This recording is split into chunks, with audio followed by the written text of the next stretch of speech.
It's a challenge. I mean, it's always a challenge, and this is a challenge that's gone on as long as there's been video games, and certainly it's been highlighted since the age of 3D video games, because you have artists trying to achieve what they're trying to achieve, and designers, trying to achieve a game space and a play space. I mean, in the best situations, you find that they complement each other, that a space that's good for tactical combat tends to look good for art, because it means there's pillars and architectural features and light in different places. So when those things happen, it's great. Other areas, we will thrash out right till the very end, trying to get them right, trying to get concordance between design and art. And there's shouting, and eventually, we get every space to where it needs to be. Well, the compromise comes, when design roughs in a space, and they require the player, for example, work its way up the scaffolding or these fallen columns. But the space, the narrative of the space is a subway station, and sometimes that doesn't make sense for the type of space you're trying to create. So there's this back and forth. It's fun. It's challenging. So you change the gameplay, and change the space, and meet in the middle. You just rip out all their stuff. And they just ignore everything they have to say. I think on the first vision demo that we did, which was it's something we do to like shake out both how the gameplay is going to play out and an early pass on what the art's going to feel like. That treatment was really dry. It was period. The technology of that era was there. It was very 1940s. Anywhere from the 30s to the 60s in technology. It still used early aviation technology and railroad technology, but it was a very flat interpretation of it. It sort of looked like the New York City underground, the tunnels there and the era they were built. And there was really no attempt to go much beyond that then. And I think when we came out of that, we all agreed it was too dry, too brown and flat. It was also more of what you would have expected from an undersea base. Yeah, it was, I think that we came into it with that, with the idea of, well, how can we actually make this work? How would it be practical? It just came out looking way too practical. Yes, they would build everything with concrete and tiles, but that ended up being really stale. It looked like every level was going to sort of feel like that. So from there we had to turn, and we did a few early attempts at this. One of the first was the train station, which still exists sort of in the game in Welcome as the Kashmir restaurant. And that was the first time we started using things like carpeting, parquet floors, like decorative pillars instead of practical, poured concrete.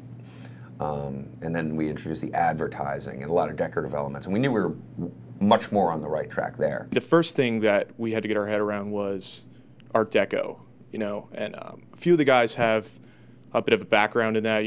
I was the person who slept through art history, so I can spot it. It took me a while to separate Nouveau from Deco and then pass that on to some of the other junior artists who were really coming up to speed with that, but that was the first real problem we had to solve. From there, concepting spaces, trying to work with design on coming up with cool things, cool landmarks for the player to see, getting those nailed down, crying a lot when you slave over ideas like that and it gets cut. Those are just a few of the huge problems we've had to solve. That was one of those things that just sort of materialized as, we were trying different art styles and things like that to try to avoid really video gamey spaces. That was one of the things we went with.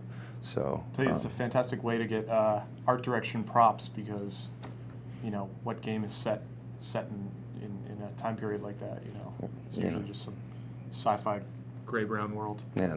And so we had the opportunity to pick and choose, from objects and architecture that did exist and really just mold it into new things and sort of blow it out of proportion too, even the simplest little things. And I think the first exteriors I remember that we did were much more functional looking, of course. Like they looked like, I remember thinking about, and I did some early visualizations of, well, if you have a building on the seafloor and there's, the seafloor is constantly moving, how do you balance that building? And, eventually we threw all that stuff out and decided that, it's a much bigger impression to really see the city that sort of just sunk. It looks just like a city, and it played into the fact that Rapture was sort of a terrible idea in the first place. It never could have possibly worked, and that hubris and that vanity that they thought it could work it played better to see an entire city. It needed to look a little preposterous and ridiculous, but also beautiful. And it's easier, I think, for the player to identify with that time period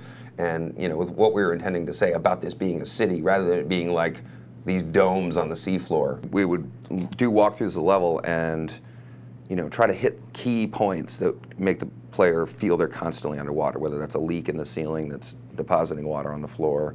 And you never know how that stuff's going to work out. You kind of put it in there, but once it got in there with final effects and sound, I think it turned out to be really convincing. You can't turn a corner without, you know, seeing or hearing or feeling water in some way. When we first started building everything, we would go through, and then Scott, our art director, he would go, dude, you have to flood the area or something. Put some water somewhere. Make people drowning. Stick things. Break pipes. Break the ceiling. So we had to look for. Basically, we ended up taking a look at first, really, it was just hard to train yourself to put water in places, because I mean, you don't usually flood anywhere wherever you're going to make anything. I mean, I don't think I've ever worked on a game where I flooded everything.